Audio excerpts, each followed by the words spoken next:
Est-ce qu'il y a des personnes dans ta vie à qui ne pas parler, ne pas les voir quand tu le souhaites, pourrait créer un choc psychologique pour toi? Mhm.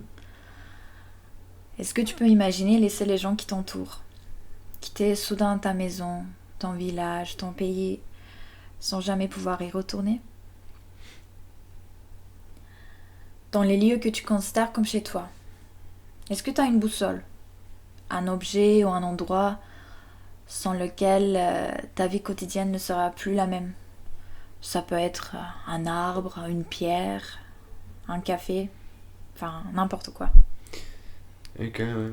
Ouais, c'est pas facile comme question. Enfin, c'est quelque chose qui demande de prendre du temps. Mm. Mais, bah, tu sais, enfin, j'ai toujours déménagé tous les 3 ans.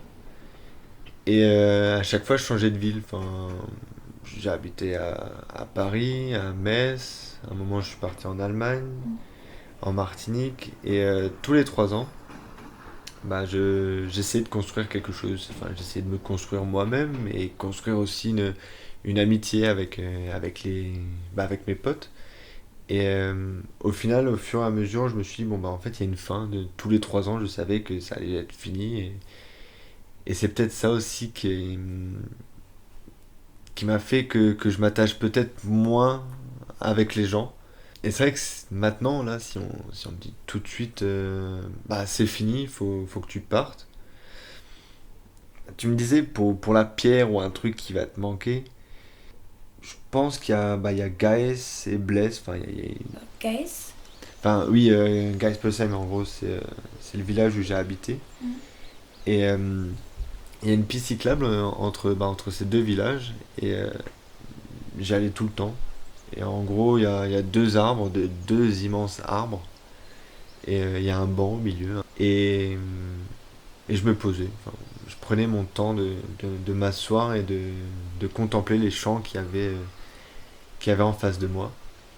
Et c'était vraiment devenu un peu mon cocon, là où je me recentrais. C'est vraiment un besoin vital. Et, et je me dis, tiens, c'est mes deux arbres. C'est un peu mes deux compagnons. C'est un peu des amis qui sont toujours là. En vrai, oui, si j'ai plus ça, je pense qu'il me manquerait une grosse part de moi-même.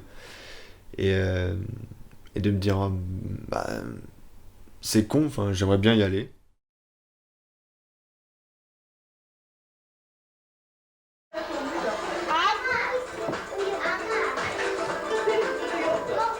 Ana bir daha Erkungil'e bakın da.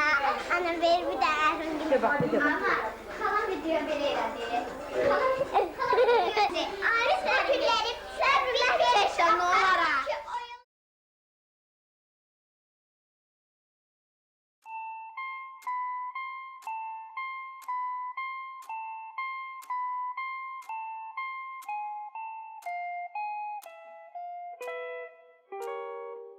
28 août 2000.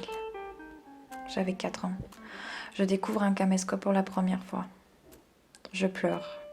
Plutôt, je fais semblant de pleurer parce que je veux le tenir. Sans savoir que dans 11 ans, pour des raisons politiques, ma famille et moi quitterons définitivement notre pays et déménagerons dans un nouveau pays. Sans savoir que je ne reviendrai probablement plus jamais dans cet endroit. Sans savoir que dans 11 ans, il va falloir se taire avant de partir. Prendre un bagage par personne, ne parler à personne de notre départ. Que je vais devoir faire les adieux les plus difficiles de ma vie. À mes grands-parents, à ma tante, à mes amis, au couloir de mon école, dans les rues de la ville où je suis née, à tous mes souvenirs. Sans savoir que dans 11 ans, la seule façon de me rendre dans ma ville natale va passer par mes rêves. Que même si ma vie sera meilleure là où je serai, je devrais vivre avec un sentiment du mal du pays qui sera ancré dans mon esprit, dans mon cœur comme un traumatisme. Après tout, je n'avais que 4 ans. Je ne savais pas ce qui m'attendait.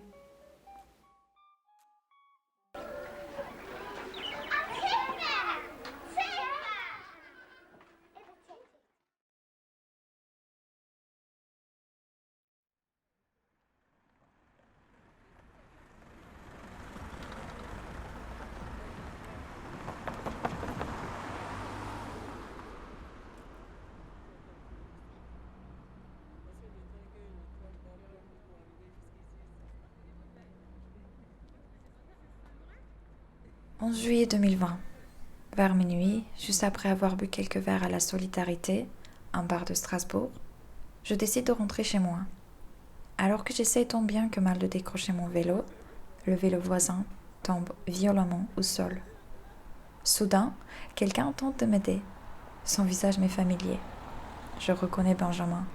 Benjamin que je ne connais seulement comme une connaissance. 1 an plus tôt, certains de mes amis m'avaient dit qu'il allait voyager dans le Caucase et en Azerbaïdjan. Cette nuit-là, lors de cette rencontre fortuite, nous décidons de nous revoir afin de parler de mon pays natal, l'Azerbaïdjan, dans lequel je ne suis pas retournée depuis près de 10 ans maintenant.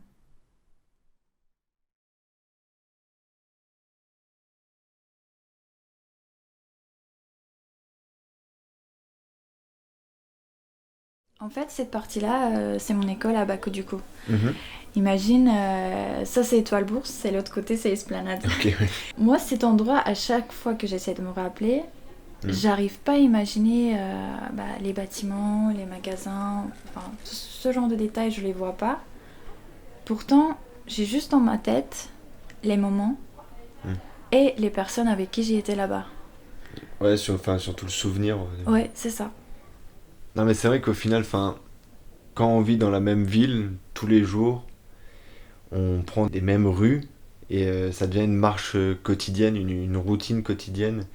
Et tu prends par exemple la Grand Rue, il y a des petits détails architecturaux que je pourrais pas m'en souvenir parce que je fais même plus attention. En fait, tu fais plus gaffe quand tu marches, tu fais pas gaffe aux bâtiments. Ouais, mais c'était fou. Surtout la différence quand on a quitté la Géorgie, il y avait beaucoup de végétation. Et le moment où on passe la frontière, bam, on tombe là-dessus, on fait. Mais attends, c'est fou, on n'est même pas à 10 km, il y a tout le désert qui s'est installé. Enfin, c'est pas de la critique, mais vu qu'il n'y avait pas grand-chose à faire à Bakou, même à côté, tu sais, c'est que du désert et il y a même pas trop de points touristiques pour aller voir. Le seul point pendant le voyage où c'était assez fou, c'était vraiment les gens. Tu sais, on traînait avec des groupes, des potes de l'hostel qui venaient tout le temps. Et les matins, il y en avait un qui jouait du piano dans la cour, on discutait avec eux, on fumait la clope. Après, on allait dehors, on allait manger tous ensemble. Lui, il était à notre hostel aussi. Il venait d'Afghanistan et en fait, il est venu avec son père. Et sa mère, elle est restée à Kaboul. Et je crois que son père a été expatrié en Azerbaïdjan et il devait rester. Et on l'a connu là-bas à l'hostel. Et tous les matins, je me levais, je faisais des échecs avec lui. C'était vraiment trop bien. Et on a appris par la suite qu'il a commencé à apprendre l'azéri à l'école. Et parce qu'il parlait pas l'azéri et il parlait pas l'anglais non plus. Ok, vous parlez en quelle langue? Avec les mains. Le seul truc qu'il me disait à chaque fois, tous les matins quand je me levais, c'était chess, chess. Et là, on partait voir un match ensemble. Tu m'avais dit que les tours étaient construites au début quand t'es parti. Parce que là, ça construit encore. Ah oui, non. Ça, c'est un bâtiment de. Ouais, ça, c'était pas encore. Ah, c'était pas construit. encore. Non. Ah ouais, trop drôle. Nous, quand on passait devant, tu vois, c'était vraiment. Ils avaient le terrain. Ok. Bon, c'est un beau bâtiment quand même. Peut-être. Ouais, non, c'était un truc de fou. Pour la petite histoire, on est allé voir la mère d'un de nos potes et lui il devait chercher quelque chose, je sais plus quoi. Et on lui a dit, monte dans la voiture, on t'accompagne. Et donc en fait, on s'est retrouvés dans les alentours de Bakou, dans les quartiers. Et en fait, on est monté avec lui. Là, on a vu sa mère. Elle nous a dit bonjour et tac, en fait, elle nous offre un melon. Et ouais, en fait, c'était un peu représentatif de tout l'Azerbaïdjan en lui-même.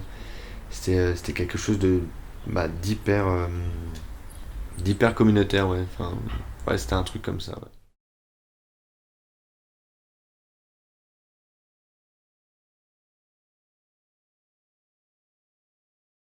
Et tu m'as pas beaucoup parlé de tes souvenirs, d'une attache particulière. Je sais pas, est-ce que t'as un objet, un lieu?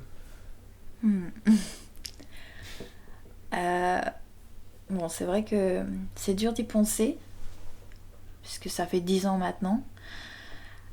J'ai peut-être oublié beaucoup de choses, mais je me souviens surtout d'un souvenir en particulier. En gros, pendant les vacances d'été en hiver, on allait toujours visiter mes grands-parents en famille, et on se levait super tôt, genre 6h du matin, un truc comme ça. Et on partait direct parce que du coup sur la route, on savait qu'on allait s'arrêter à notre restaurant habituel. C'était un restaurant local qui se situait au bord de la route. Je sais pas si ça existe toujours, mais ça restait toujours dans la nature. Enfin, c'était entouré des arbres, etc. Et c'est vrai que même si j'avais hâte de retrouver mes grands-parents, cette routine, c'était beaucoup plus important. Bon, après, j'ai pas les photos de cet endroit et ouais, j'ai que la mémoire qui me permet d'avoir une image, ouais. Mais tu te rappelles, tu me parlais aussi de tes rêves. Comme quoi, je sais plus, il y avait un rêve qui était un peu comme la seule porte pour traverser la frontière en Azerbaïdjan. Ah oui, c'est celui où je traverse la frontière, non? Et j'arrive pas à passer la frontière parce que je me fais arrêter par la police, ouais. Oui, voilà. Oui. C'est drôle. C'est pas forcément la seule porte pour traverser la frontière non plus, pas la seule porte, parce qu'il y a aussi d'autres moyens qui me permettent de me rapprocher de l'Azerbaïdjan, je pense. Ouais. Enfin, par exemple, aller en Géorgie ou en Turquie, tu vois. Du coup, à chaque fois que je visite, je suis, comment dire, un pas plus proche de mon pays. Enfin, la nature, l'hospitalité des gens et la langue, vu que le turc et l'azéri, c'est super proche.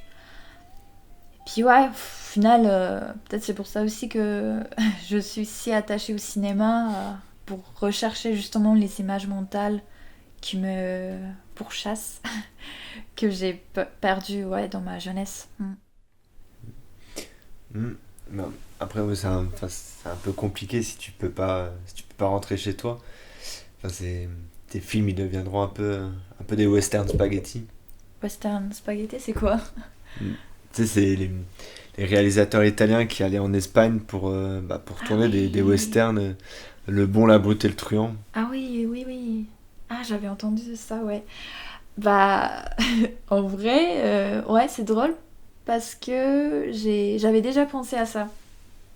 C'est-à-dire, si je veux tourner des films sur l'Azerbaïdjan, parce que bon, ça reste quand même mes origines, je sais que je peux aller en Géorgie, je peux aller en Turquie pour réaliser ces films. Ou même trouver des endroits en France. Des endroits qui ressemblent à mes souvenirs, ouais.